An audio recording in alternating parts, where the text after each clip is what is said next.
All right, welcome back into another episode of Indiebnb. Today I'm joined by Joshua Gale of the band Gale Bird out of Charleston.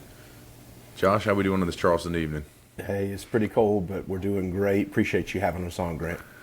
Of course, of course. Well, I think you guys reached out to me, and I started checking out some of your stuff. Really, really loving, kind of the country sound. Something that we've been deep in the Charleston rock game for a long time. I've got some deep rooted guys over there, but glad to get a little bit more of the country feel going here. So, talk to me about the scene, man. Like where you're at, like how it's kind of shaped you guys. Yeah, definitely. Our roots, obviously, Sean and I met in college. He was majoring in jazz theory and math. I think he got a math degree because his parents were freaking out. Like, what are you going to do with a music degree? And he just wanted to be a musician. And then he and I met. We started writing music in college. He was on the technical side, trying to become the greatest jazz musician, guitarist, pianist, all that stuff. And I invited him over into the world of country music on alternative rock, and and seeing if we could make some kind of sound out of the two of us, and put a band together and played music and kind of put a little touring circuit together. And then we both got married, kind of took a little hiatus from playing music. And I hit him up one day, a little over a decade later, and said, "Hey man, I think we need to finish what we started." And he was all about it. And so we put another incredible band back together, and figured out how to put together, one of the greatest alternative country live performances, we think that people can experience. It's a blast. Couldn't imagine life without it. So wow. So you had this 10-year break. Like, has that really fueled kind of the songs as you guys have gotten back together? Like, what percentage are from pre-break? Which percentage are from post-break that we can now listen to on the platforms, if you will? Yeah. So pre-break, was. And we'll still release some more that were from the pre-break. We've got about 3 songs that'll come out early in 26 that we think are the best songs we have put out yet. And we've spent a lot of time on them. And so I think one of those was the pre-break, and then, the 2 of those coming out will be, what we've written more recently. But the thought behind that was, for me, I really don't see. I'm a family man. I've got a wife and 4 kids. It's the biggest dream I've ever had in my life, is to have a family. Coach my kids in sports and read books and just spend as much time with them as possible. And I don't know, and I haven't seen anybody do that really well that's playing music. Sure. And everybody, every label, every person wanting to make money off of a musician's asking them to become a vagabond, to travel and tour 300 days a year and, figure out how to rest in between. I mean, people never realize how to be home. Their homes are empty, their apartments are empty, their families are like, cool, it's a little, something special when you're home, but they don't know how to act. You've got people like Luke Combs coming off the road. You've got, lots of different people coming off the road, to explain that, what they're singing about and desiring they already had, and they kind of left it behind to go be everybody else's favorite singer. I watched an interview when I was in college, John Wooden. You can debate, I know you're a Clemson fan, you can debate who the best college football coach is, right? You can debate who the best NFL coach is, you can debate who the best NBA coach is, you can debate any sport, but there's no debating college basketball. John Wooden, legendary UCLA basketball coach from 48 to 75, 7 consecutive out of 10 NCAA titles. There has never been another coach who's had 10 NCAA titles. There never will be, because players now go a year or 2 in college and go to the NBA. So there never will be another John Wooden. There never will be another coach that could win 7 consecutive or 10 NCAA titles. So I was listening to this, and that, like, it's not to say like, oh, he didn't coach now. Like, you know, basketball is still extremely competitive, and so he finishes in 75. He's the best coach ever, like, in basketball. Everybody wants to interview him. He could name his price for speaking engagements. He could, you know, write books and, you know, live large the rest of his life. He's the uncontested best coach. In 1980, so he's done coaching in 75. In 1985, his wife dies, and still lives like a great life. But in his 90s, an ESPN reporter's like, dang, like, we got to get at least a couple more interviews out of this guy, because, like, let's get his perspective in his 90s. You know, he's nearing death, right? And John kind of knew when he took this interview, like, what they were hinting at. Like, there's not another one of you. We can't replace you. It's going to be really tragic when you go, because there's never been another one of you. And what do you think about college basketball? What do you think about life? Do you have any regrets? All the things you would ask somebody at the end of their life. And John was, like, very coherent in his 90s. Like, dude really took care of himself. He could pick up on all that. And he said, hey, listen, I would give up all 10 NCAA titles. I would give up the title coach. I would give up the fame, the fortune, like, everything, if I could have my wife. If I could just spend another day with my wife, just one day. He said, I just miss her. I would just give up anything. And he said, I didn't spend enough time with her. It was all about basketball and recruiting and coaching and everything. And he said, I wish I had more time with her. I heard that, understood that, and, like, the guy who had reached the top, the pinnacle of coaching, of sports, of everything. And I, you know, being an athlete myself, I was listening to that and thinking, like, the guy who says don't make the same mistake is saying you can reach the pinnacle of your career and just miss out on everything. Like, whether you're a businessman, entrepreneur, athlete, musician, everything, and look back and, like, you don't get another day with your child. You don't get another day with your wife, you know, all these things. Like, I've got 4 kids. They will be between the ages of 1 and 18 for a short period, and then the rest of their lives I know them as adults. And they'll either hate me or love me as an adult, you know, based on how I treated them for 18 years living, you know. And I listened to that, and it really hit me hard of, like, I'm not going to sacrifice, maybe if I want to pursue music or pursue business or anything, I'm not going to sacrifice my family to obtain whatever it is I think I should obtain or deserve to obtain, or listen to what the world tells me is what success looks like. I'm already living the dream that they're singing about. Yeah. So that hit me really hard.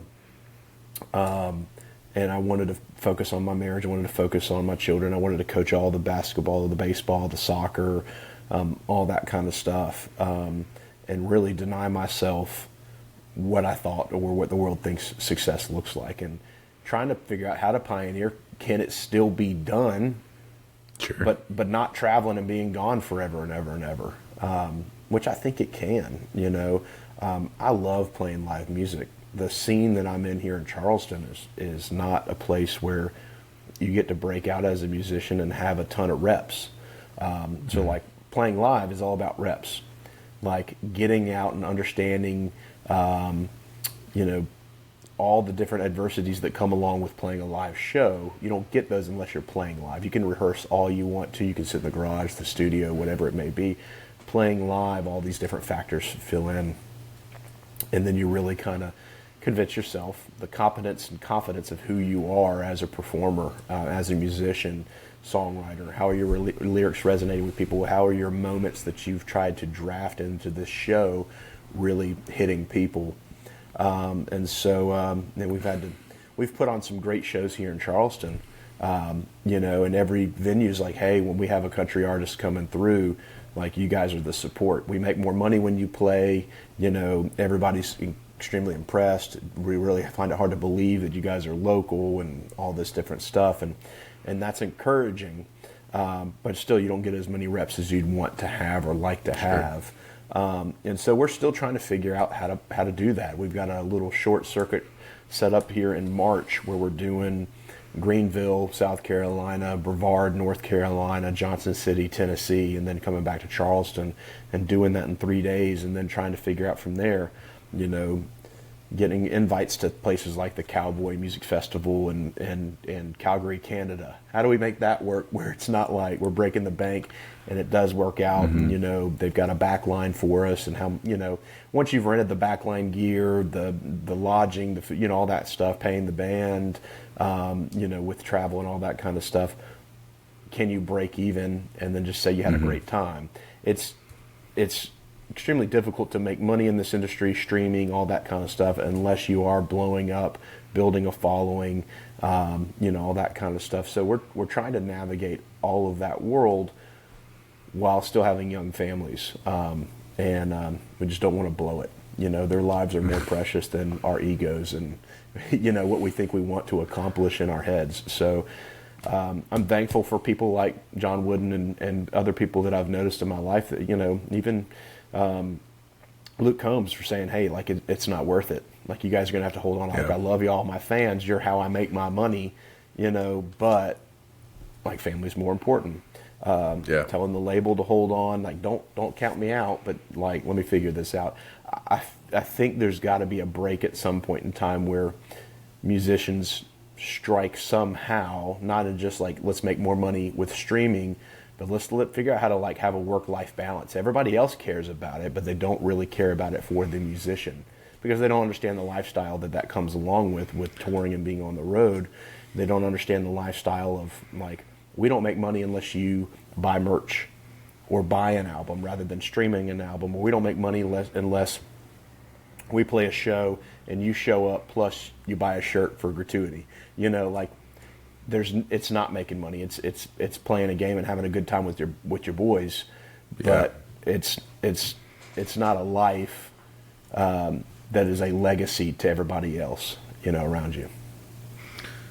Yeah, you brought up a lot of good points there. I think, like, it's funny you mentioned that kind of the work-life, balance and trying to figure out how to grow as an artist, but also continue to be obviously there for your family. I find one of my people I've had on the show, Lowen, she's somebody the same boat, kind of like she decided to have a family and she's trying to figure out the same thing you guys are, of like, hey, how do I continue to go and do a gig in Atlanta but come back home and like make sure that I'm not missing out on anything that's important.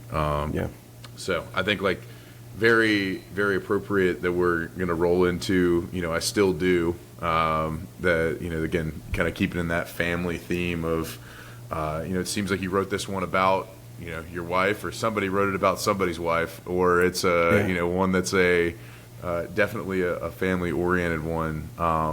So talk to me about that. I mean, as you have as you were creating that song specifically, was that a pre hiatus or post hiatus one? It was post hiatus.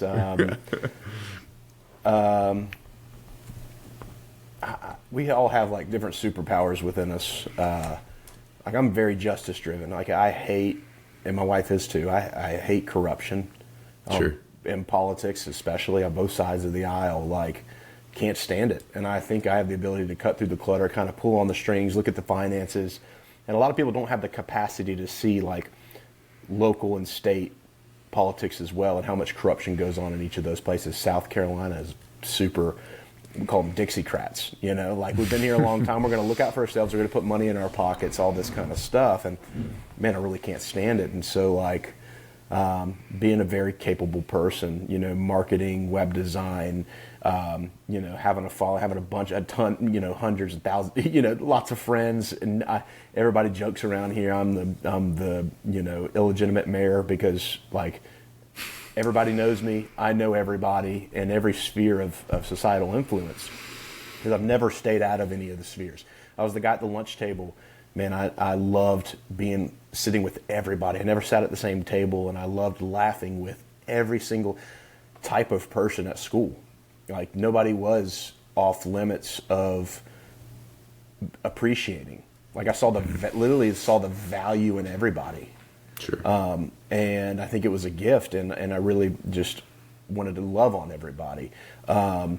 And so, here I would see corruption. Charleston is one of the greatest cities on the planet. It's beautiful. It's historic.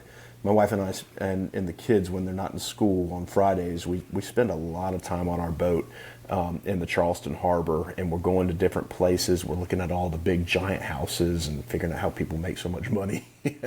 Just we're convincing ourselves there's enough money out there for everybody to make, because look at how many big houses there are.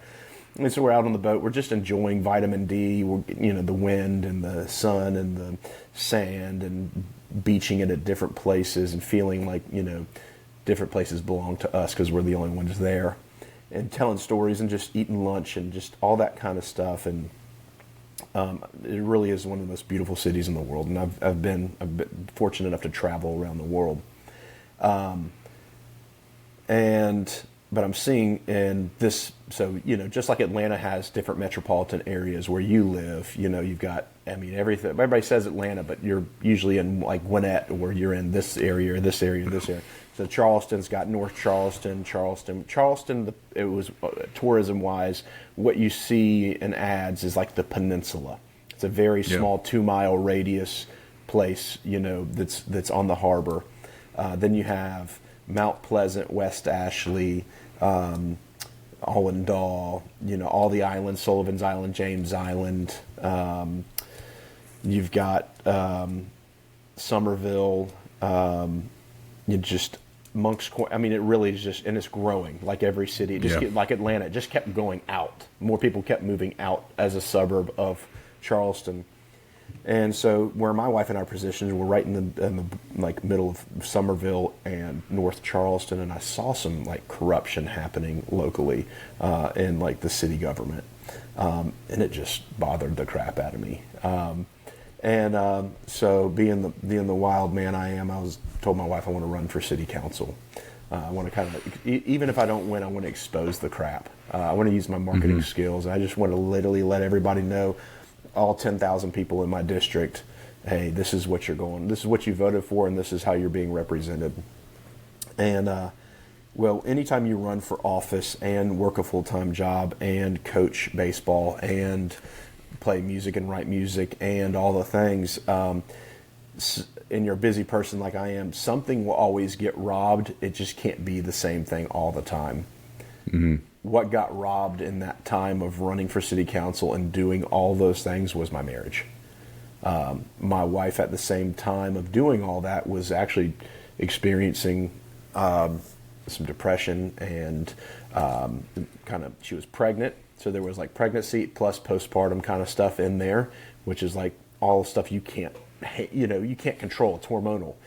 It's in your body. Those things change. And so this was our fourth child. And but she was trying to be a good wife and trying not to be needy, seeing how hard I'm working around the clock, but eventually I think it just snowballed. And one night she came to me and she just said, I don't know how you feel about me at all, and I don't know if we could even go back in time, knowing what you know now and how you feel right now, if you would even still ask me to marry you. And I'm a person where feelings don't dictate my actions at all. I will always choose her over and over and over and over and over again. And I don't love out of, and you might know me for 5 minutes and know that I'm a Christian and that I love the Lord. You can hear it in the music. You can, see it in all the things. And I've just had a great journey to try to figure that, discover that. Didn't get it from my family. Didn't get it from my parents, all that kind of stuff. Had to really go on a journey to discover that. But Paul says that we don't love and show kindness because we're being kind to, somebody serving us or being kind to us or loving us. We show kindness and love out of reverence for God. And so I get that, but women are completely wired so differently. They have to feel we just want to be respected. Women just want to feel loved. They have to feel loved to feel secure. They have to feel loved to just know things are okay. and I grew up in a house full of men. Like, didn't get in a parents with like a relationship that nobody should model their relationship after. So a lot of times my wife knows I'm like shooting from the hip. So I'm like, man, Melissa, I'm so sorry. Like, that's on me. And I've kind of dragged you through the mud here, and I've neglected you, and here you are, like, mentally in the worst place you've been in a very, very long time, and I'm over here focused on saving the city. And it was real. What she was saying was really, really real. And I told her, I said, listen, I will always agree with younger me. He was a genius. We don't give him enough credit. And I will never regret asking you to marry me, and I will continue to always want to be married to you. You're the greatest thing that ever happened to me, and I don't deserve you, all those things. And not just saying it just to flatter her, like, she knows it, like, you know. And but she wasn't hearing it. Like, my actions might have said certain things. I can serve, I can be kind, I can provide, I can tell others, you know, about her, you know, whatever. It doesn't matter if she didn't feel it. I wasn't saying it. I think words are extremely important, and we don't say the things that I don't know why, but we don't say the things that we think in our heads enough. And if it's not echoing between her ears, I haven't said it enough. If something else is in her mind that's louder than I love you, Melissa, and I will always love you, and all those things, I'm not saying it enough. And so I went and I apologized, and I really had to sit in that, and went and sat in a writing session with Sean, and told Sean, like, hey, he's like, well, what do you want to write about? I was like, well, man, we just had this conversation the other night, and I hated hearing this, but Melissa's right. Like, she doesn't know how I feel, and she asked me if I would even just still want to be married to her, and would I even change the outcome if I somehow had a time machine. And literally within a half an hour, one of those organic, magical things happened where I Still Do came out. Sean did a melody, and I said, that's a melody right there. Watch this. I'm going to sing a melody on top of that. And then all of a sudden, the song came together piece by piece by piece, like, so quickly. And I wish every song could. Some have to be rewritten and rewritten and rewritten. But we're able to sit down and write it out, and really hash out, like, where things went wrong and how things could change and turn around. And you know, whether you start on the wrong foot or the right foot, that marriage is worth it. It is the hardest thing in the world. You know, I don't know anything with a worse failure rate besides, like, restaurants failing within the first year, because everybody was like, everybody needs food, but then nobody wants to show up over and over and over to eat your food and all that kind of stuff. And food prices are ridiculous because of corrupt government. But we don't need to go off on that tangent. But no, marriages are a failing rate that are just insanely sad. And I've studied so many statistics. Even you know, one of my biggest mentors is a coach, and he's got an incredible marriage. But I looked at the divorce rate for coaches, and it's 70%. It's just 7 out of every 10 are getting divorced. 5 out of every 10 couples are getting divorced. Like, that failure rate is like how sad for a generation to say, like, we're going to get married, but, like, 10 of us in this room are going to get married. 5 of us will be divorced within 1 to 5 years, and then the rest of the percentage by 20 years. It's so hard. And so Sean and I were talking about, like, we need more music. I told Sean, like, I need these songs, and we were starting to write some other songs, like My Lines, that hopefully we'll be able to release one day, and been here before. I need to write, like, when I'm, like, sober-minded and, like, thinking really clearly or in alignment with God. Like, these are the thoughts about my wife that I'm having. These are the thoughts about being a dad, and like, all these really things that are like pertain to life. These are the thoughts that I have, so that when I get to the place where, like, I feel disappointed by somebody, or I feel hurt, neglected, you know, unappreciated, angry, whatever it is, like, I mean, we go through so many things in life, whatever those things are that I'm feeling in that moment, I can listen to these songs and say, no, dude, like when you were thinking clearly, like that's what it was. So listen to the song about 5 or 10 times. Call your wife or call your friend or call your dad, call whoever it is. Tell them you're sorry, you love them, and like that, like life is too short to keep on with this feeling the way we're feeling. And and Melissa and I still, to this day, if you listen to any other podcast or anything about us, and look at social reels or anything, she didn't sing for a long time. Somebody, when she was younger, told her to stop singing. It was a boy she liked, and that little girl in 4th grade, like, she absorbed that, and she never did sing again. Maybe in the background of some choir, but never up front. And I really had to pull that out of her. But she still does not love performing. She's incredible at it, and people are like, oh my God, like, your voice is incredible. I love watching y'all. She moves, she grooves, she plays tambourine, all these things. But there is like so much anxiety going into that. There's so much like uncomfortableness that she has to walk through to even do it. And then to sing about marriage, which, like, tell me somebody who's got a perfect marriage and I'll, congratulate them. Like, yeah, they're a liar. Tell you that, and so to get up and sing about your marriage in front of a couple hundred people is also very hard, because she's an extremely authentic person who, like, wants to, again, feel very confident and clearly like that these are the things she feels in that moment.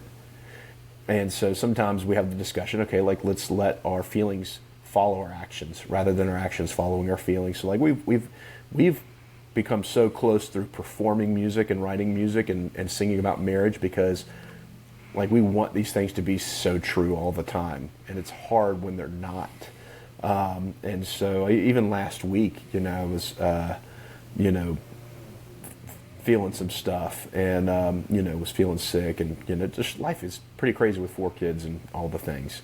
And there was a passage I was reading, a Psalm 27:4, and it's like, there's one thing that I ask, one thing that I seek, that I would dwell in the house of the Lord all the days of my life, and gaze upon the beauty of the Lord. And it basically, when I was like reading through it and reading like some devotional around it, it was like, there is a place where you can become in your life, and this is where I think everyone, I hope, should be at some point, and I feel like this was extremely key for me, because I can get disappointed real quick, with my wife or, just with somebody else, and we will always be disappointed by our parents, spouse, pastors, professionals, like whoever we work for, professional athletes, like, people on a stage, or like, artists that kind of may take a different view than we think politically, or whatever, or they have a huge falling out, like, they cheat on somebody or whatever. We will always be disappointed by some type of person in our life that we put up on some pedestal that weren't supposed to be there. And that verse for me that hit me last week was like, Josh, like, the Bible says that Jesus can fulfill every single need in your life. Desire, like emotion, like everything, and to where everybody else in your life just gets to be the cherry on top, like the garnish. Like, if your wife loves you and serves you and like does, really well, it's just a garnish on top, but you didn't need it to feel fulfilled. You didn't need her to like show up in every single certain way for you to feel fulfilled.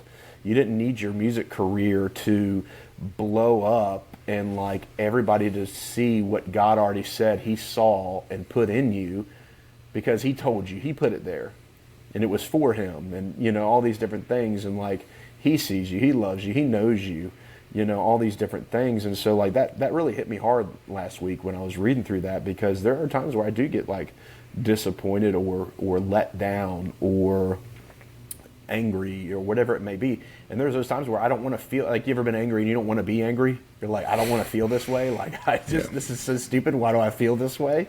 I don't want to feel this way about this person or whatever it may be. And I was in that moment and I was like, I don't have to. but I needed to find some kind of verse or something, some kind of, some people would say like a mantra or something for whatever it is for them. For me, it's scripture, because it's living and breathing. And so, not trying to turn this into like a sermon or something, but I'm just being honest of like where it's taken me from like my lowest lows of like sleepless nights of being angry or hurt or disappointed to like working my way out of a hole, out of a ditch mentally, from letting it, because the longer I would let it obsess, the more depressed I could become. And I heard like, another guy that I look up to, Marcus Lemonis, he posted a podcast, I think yesterday, and he says literally has so much anxiety. He's one of the most successful business people in the world.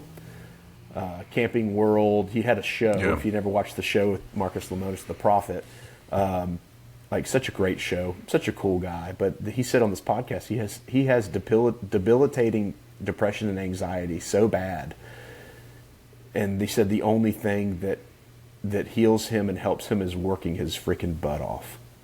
And he hates Sundays because he's ready for Mondays so bad to start firing off emails and talking to people and making money and all the things. And even if he's losing money, he doesn't care. Like he's working, he's busy. And I would just hate that so much, Mm-hmm.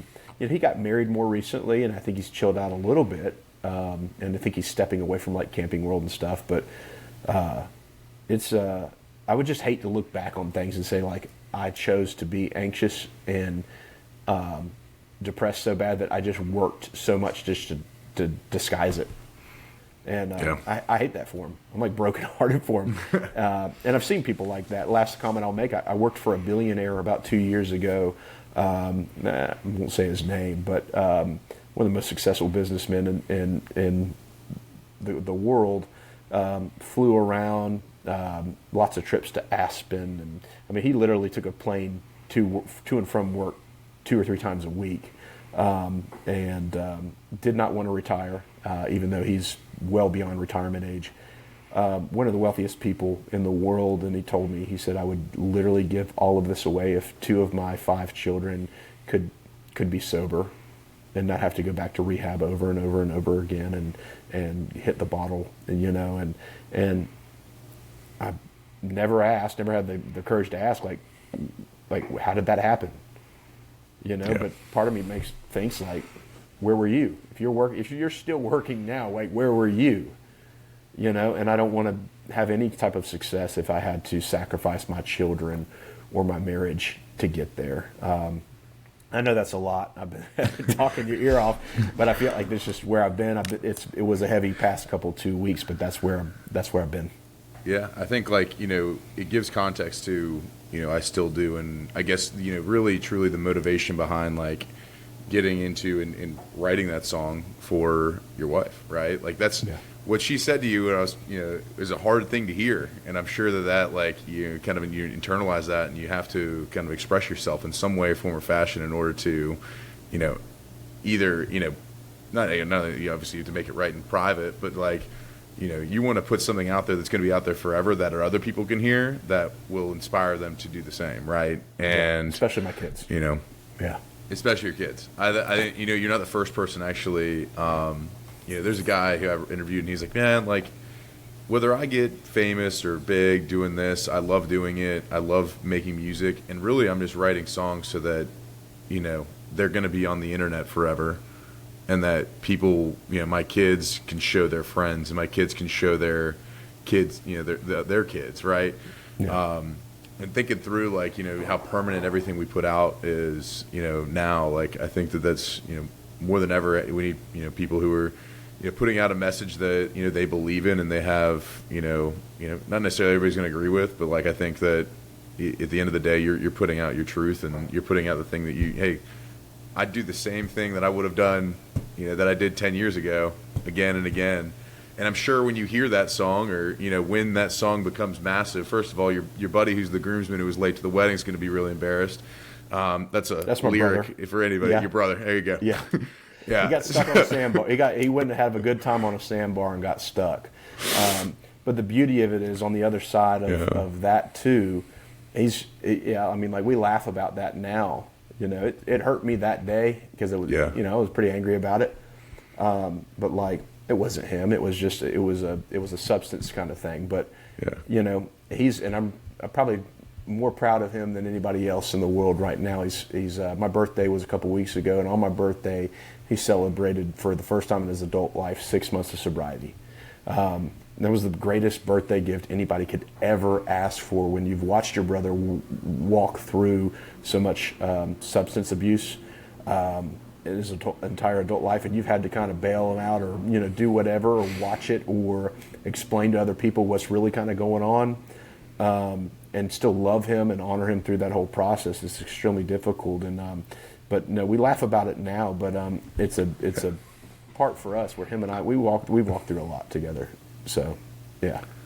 I love that. And at least, again, like I said, there's so many elements to the song. So I highly encourage our listeners to go give it a listen, and here I still do, and with all the context that they just heard it from. And I think it, like, even more so now, I think it's special, to hear it, because I heard it's a catchy tune. It's from the face value, but like, diving in and understanding more about it, I think is awesome. So, thanks for writing it. Thanks for putting it out there. Thanks for bearing your soul and being able. So, well, let's talk. Kind of transition over. As you guys you're looking to the future. Obviously, we're trying to do this. The work-life balance, for lack of a better term. But you mentioned 3 songs coming out in 2026. You have the March, mini run there. Is there anything else that you have that you guys are working on currently, or is there an album in the mix? What's the future look like? We're still in a world of singles, I think. And we at the end of the day, we report to our label. They're telling us what's good, what's not good, what to keep working on. How what are we going to do to try to make this thing? It's a business as well as an art. When there's we're not independent, but with so much of an investment behind it. And so we're really reworking music. We're really putting so much into it, but again, trying to figure out how it works. I think we can reshape it. I look at artists like Forrest Frank, like he never built an audience by going out and performing and playing a bunch of clubs all the time. Like, he blew up. He built an audience through social media by himself, curated that audience, put out a music that was good enough to stand on its own without a performance, and then went out and put on an incredible performance. I think it can happen. I think the big 3, the biggest labels in the world who are buying all the AI and all that kind of stuff are realizing that, like, social media, you can build an audience, but that doesn't exactly equate to ticket sales. Like, it's got to be, this music has to be incredible too. It can't be one viral song. It's got to be followed up by something else that's just as great or even better. And then content, like, they like the person behind it, the genuineness, all that kind of stuff. And I think he's kind of given a big middle finger to, like, the industry as it is right now, saying, no, I think, like, I'm not going to go to that award show, and like, I don't make music for you. I make it for this reason, and then I'm going to go tour and I'm going to sell out, but I actually don't need this assistance over here. I can have people administratively help me, but I don't have to sell my soul to then go over here and say, like, I owe you this many tour dates, this many songs, this much in return. I think there's ability to figure out, and there's a new generation coming that can say, like, we can pioneer this to where it benefits us, and then, like, we don't have to, like, live life on the road forever and ever and ever. And miss some of the greatest times of our life, so that we could just retire one day. I think that whole thing of retirement, like working for retirement, is kind of stupid. Yeah, I'm going to work really hard now in the best years of my life, so that when I'm old and, like, can't even control my bladder anymore, I can go relax somewhere on a beach. Like, I think that whole thing's stupid. Like, I'm going to live really, really, really well within my means now. And then later in, Dave Ramsey, I think, says the opposite of that. I think he's in your neck of the woods, no, he's in Tennessee.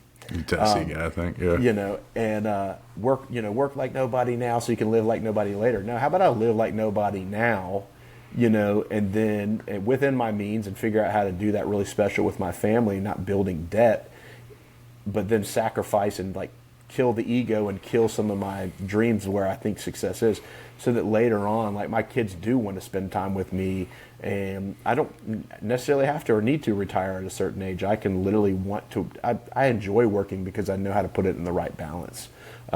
So, yeah. But yeah, this coming year, I think we're still pioneering. We're trying to figure out how do we get from here to there without killing everybody in the process.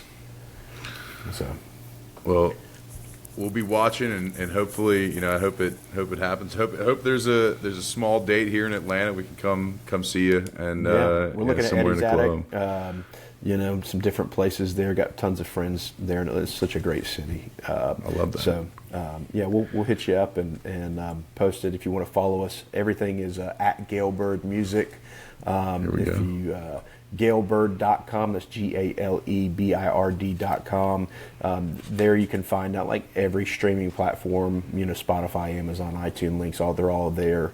YouTube Music, and then you've got Instagram, TikTok, Facebook, all that kind of stuff there as well. We got some merchandise on the website. It's some cool stuff. If you ever really want to support an artist and like appreciate them and want to show a little gratitude, like nothing says thank you more than like going to buy a T-shirt or buying whatever. We got a lot of stuff on that store, that people can purchase, and so that means the world to artists when people do that. It really kind of tells us like, keep going, dude. Like somebody appreciates you, a lot. So certainly. Christmas is coming up. If you like any of the music, share that with somebody. I love it. Well, Josh, we'll roll right into the the kind of the finisher here as after that awesome conversation. The Pete Peterson party pack of questions. We'll really get deep with you here on some mainly food based this or that questions, but we'll roll right into it. Cake or pie, Joshua Gale? All right. Cake or pie? What do it's you a got? cake. It's going to be like a tres leche or some kind of cold cake. I don't know if you are a cold cake person, but tiramisu, if you will. Tiramisu. You got those Heath Bar cake, which is one of my favorites, or you got the no bake eclair cake. If you ever never had that, it's incredible. I love it. All right. Yeah. Maybe heating it up here. Salad or soup? Oh God, salad is what my food eats, so I would say soup. All right, Mr. Swanson, I love that. All right. Sunrise or sunset, what are you seeing more of these days? East Coast, we get a lot of sunrises, but you got to get up pretty early to see it, and the ground's still wet and kind of nasty. I would love a good sunset. Haven't seen too many, living here on the East Coast predominantly majority of the time, so I prefer a sunset, but, of course we get more sunrises over here on the East. Love it. All right. Would you rather hit a home run or score a touchdown? Touchdown all day. There's so many different ways to get in there. Home runs are way more far and few between. Yeah. All right. Night in or night out, what are you having more of these days? Night in or night. We are total homebodies.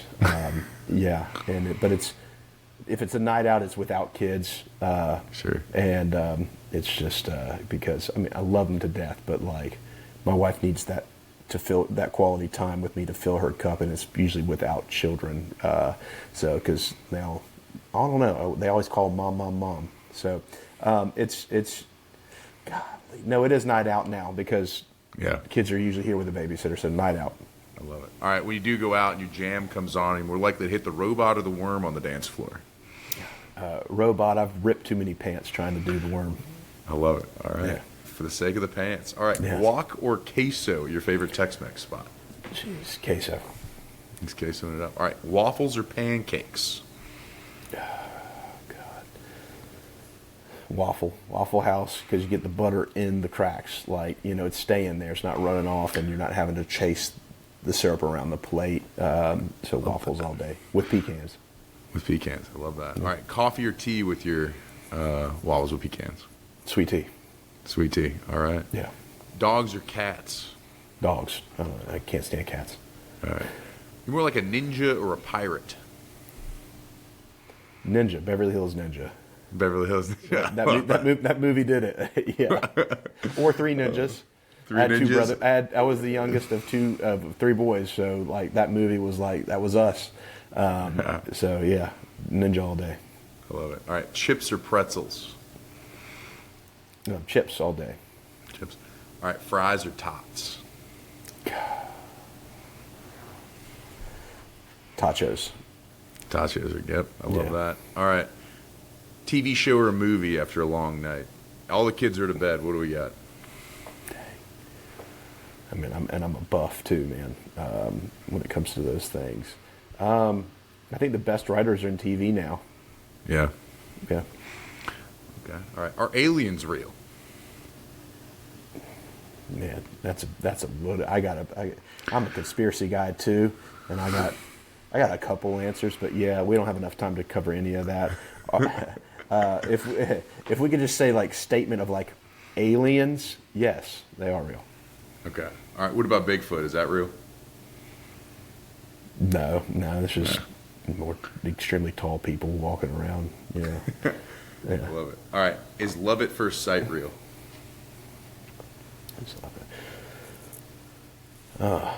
Yeah, I mean, because love is a choice. You choose to love somebody. Yeah, I don't know. Is it lust at first sight? Is it, like, what is that? It depends on who the person is. Yeah, you probably could see. I mean, I don't know. I mean, that type of beauty can, I guess, compel you. I mean, I see my wife and I'm compelled to love her by how beautiful she is. So, yeah, it compels you. Yeah, love at first sight. As long as it's not lust at first sight. Yeah. Got it. All right. A lot of people say lust at first sight. They go, lust at first sight's real, but not love. And I was like, Yeah. well, all right, that's Yeah. fair. Yeah. All right. Give us a couple bands. This is the last question, Pete Peterson's Party Pack questions. Give us a couple bands that we might not know that we ought to check out. You might not know that you ought to check out. Josh Garrel's just put out some new music that I listen to him all the time when I'm like working, because it's that type of chill music that you can listen to while you work. Other music, the kids are loving Cody Johnson right now. I know everybody probably, if they listen to country music, listen to Cody Johnson. What else am I listening to right now? Gosh, man, that is a tough one. I might go into my Amazon Music, which Amazon Music, that's where artists make the most money. But other bands that not a lot of people know right now. Would I be a bad friend if I didn't like shout out other friends? Bands that don't know a lot about that you should listen to.